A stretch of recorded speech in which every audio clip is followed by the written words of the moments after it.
वादी में आर्मी के लगातार ऑपरेशन से मिलिटेंसी खात्मे के कगार पर है और अब वो दिन दूर नहीं जब रियासत की फिजा में सिर्फ अमन होगा।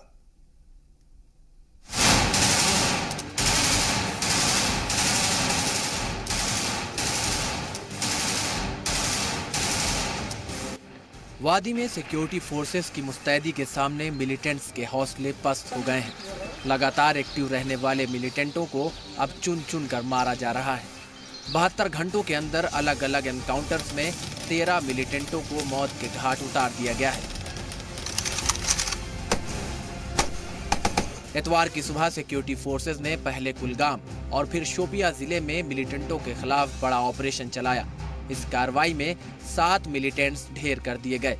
इससे पहले जुमे को 6 मिलिटेंट्स मारे गए थे। अवंतीपोरा में एसएसपी जाहिद मलिक के साथ प्रेस कॉन्फ्रेंस के दौरान समर राघव ने जानकारी दी कि अब इलाके में मिलिटेंसी की कमर टूट चुकी है। उन्होंने कहा कि लेथपोरा और अवंतीपोरा इलाके में हिजबुल के मिलिटेंट्स का सफाया हो चुका है। जैश का अभी कमर टूट चुकी है। जैश अब अगले आने वाले समय में फिदाइन करने का मुझे कोई अंदेशा लगता नहीं है कि इनके पास इतनी काबिलियत है कि फिदाइन के लिए अपने बंदे तैयार कर पाए। अभी हमारे इलाके से कोई जैश में एक्टिव मिलिटेंट नहीं है। Local sir? लोकल भी कोई नहीं है।